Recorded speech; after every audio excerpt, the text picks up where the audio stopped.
بسم اللہ الرحمن الرحیم۔ السلام علیکم ورحمۃ اللہ وبرکاتہ۔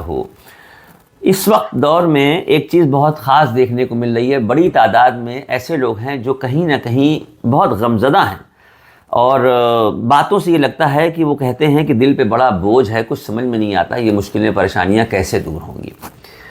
مجھے لگا کہ یہ پیغام ان تک ضرور پہنچنا چاہیے کہ اس وقت ایک تو اتفاق کی بات یہ ہے کہ رمضان المبارک کا مقدس مہینہ چل رہا ہے، رب کی رحمتیں برس رہی ہیں، رب کی رحمتیں برس رہی ہیں۔ اس کا فائدہ اٹھا لیجئے، اور کس طرح سے اٹھائیے کہ ایک بار سچے دل سے، ایمانداری سے یہ جملہ خالی کہیے کہ پروردگار، جن لوگوں نے ہمیں بہت تکلیفیں پہنچائی ہیں، جن لوگوں نے بہت پریشان کیا ہے، تیری رضا کی خاطر ہم انہیں معاف کر رہے ہیں۔ مولا تیری رضا کی خاطر انہیں معاف کر رہے ہیں، تو مجھے معاف کر دے پروردگار، تو مجھے معاف کر دے۔ رب پروردگار عالم کو یہ ادا بندے کی بہت پسند ہے کہ بندہ کسی بندے کے قصوروں کو معاف کر دے، اور یہ کہے کہ معاف کر دے کہ اللہ کی رضا کے لیے تمہیں معاف کر رہے ہیں۔ ہمارے نبی سرکار دو عالم صلی اللہ علیہ وسلم نے فرمایا کہ اگر کسی کو معاف کرنے میں تمہیں لگتا ہے کہ تمہاری عزت میں کمی ہو رہی ہے تو غم نہ کرنا، حشر کے میدان میں ہم سے عزت لے لینا۔ کتنی بڑی بات کہی۔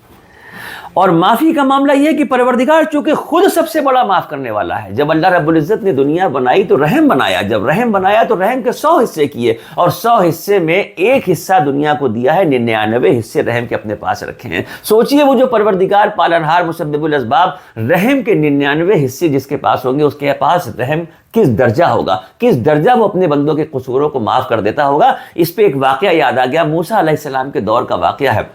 موسیٰ علیہ السلام کی چونکہ اللہ رب العزت سے بات ہوتی تھی، انہوں نے ایک دن اللہ پاک سے کہا کہ پروردگار، اس دور کا جو سب سے بدترین، سب سے گناہگار، سب سے برا آدمی ہو، جس کے لیے تو نے جہنم کا فیصلہ کر دیا ہو، مجھے دکھا دے وہ آدمی کون ہے۔ تو غیب سے آواز آئی کہ موسیٰ کل صبح اپنے گھر کے باہر کھڑے ہوئیے گا، پہلے سب سے جو شخص آپ کے گھر کے سامنے سے گزر رہا ہوگا، سمجھ لیجئے گا وہی ہے، اسی کو میں سامنے سے گزار دوں گا۔ موسیٰ علیہ السلام صبح کا وقت تھا، کھڑے ہو گئے۔ کچھ دیر کے بعد انہوں نے دیکھا کہ ایک شخص چلا آ رہا ہے، اس کے کندھے پہ اس کا چھوٹا سا ایک بچہ بیٹھا ہوا ہے، اور بچے کو بیٹھائے ہوئے ان کے گھر کے سامنے سے یوں نکلتا ہوا چلا جا رہا ہے۔ موسیٰ علیہ السلام دیکھ کے حیران رہ گئے، یار یہ دیکھنے سے تو نہیں لگ رہا ہے اتنا گناہگار ہے، اس نے کیا گناہ کیے ہوں گے، کتنا بدترین آدمی ہوگا جو اللہ رب العزت نے دوزخ کا فیصلہ کر دیا، جہنم کا فیصلہ کر دیا۔ دل میں اس طریقے کے خیال آئے، مگر خاموش رہے، اندر اپنے گھر میں آ گئے۔ 2-3 گھنٹے جب گزر گئے تو پھر دل میں خیال آیا، پھر اللہ سے بات کی کہ پروردگار، اس دور کا جنتی کون ہے وہ دکھا دے، وہ شخص جس کے لیے تو نے جنت کا فیصلہ کر دیا، اس شخص کو بھی ہمیں دکھا دے۔ تو پھر غیب سے آواز آئی کہ موسیٰ، آپ کے گھر کے سامنے سے جو پہلا شخص شام کو نکلے گا، تیسرا پہر جو کہلاتا ہے، عصر کے بعد کا وقت جو کہلاتا ہے، سمجھ لیجئے گا وہی شخص ہے جس کو میں نے نکالا ہے، بھیجا ہے، وہ جنتی ہے۔ موسیٰ علیہ السلام کھڑے ہو گئے، اطمینان سے انتظار کرنے لگے۔ کچھ دیر کے بعد دیکھا تو وہی شخص جو صبح نکلا تھا وہی وہاں سے واپس چلا آ رہا ہے۔ ارے اللہ اکبر، دیکھ کے حیران ہو گئے، یا اللہ یہ کیا ماجرا ہے، صبح تو یہ جہنمی تھا، صبح تو نے اس کے لیے دوزخ کا فیصلہ کیا تھا، اس وقت یہ جنتی بن کے جا رہا ہے، ماجرا کیا ہے مولا، کچھ سمجھ میں نہیں آتا، بتا دے مجھے۔ تو غیب سے آواز آئی کہ موسیٰ، صبح جب یہ شخص آپ کے گھر کے سامنے سے نکل رہا تھا، اس کے کندھے پہ جو اس کا بچہ بیٹھا تھا، بیٹا بیٹھا تھا، کچھ دور جانے کے بعد بیٹے نے باپ سے کہا کہ بابا یہ بستی ختم ہوئے گی تو پھر کیا جنگل آئے گا؟ تو باپ نے کہا ہاں جنگل آئے گا۔ بیٹے نے پوچھا باپ سے کہ بابا کیا جنگل بہت بڑا ہوتا ہے؟ اچھا بچوں کی عادتیں ہوتی ہیں، کوئی ایک بات پکڑ لے تو اس سے سیرا جوڑتے ہوئے بہت سے سارے سوال کرتے ہیں۔ تو انہوں نے کہا بابا یہ بستی ختم ہوئے گی تو جنگل آئے گا؟ کہا ہاں جنگل آئے گا۔ کہا جنگل بہت بڑا ہوتا ہے؟ ہاں بیٹا بہت بڑا ہوتا ہے۔ اچھا بابا یہ بتاؤ کہ جنگلوں سے بڑا کیا ہوتا ہے؟ تو کہا جنگلوں سے بڑے پہاڑ ہوتے ہیں۔ اچھا بابا یہ بتاؤ کہ پہاڑوں سے بڑا کیا ہوتا ہے؟ تو انہوں نے کہا پہاڑوں سے بڑے آسمان ہوتے ہیں۔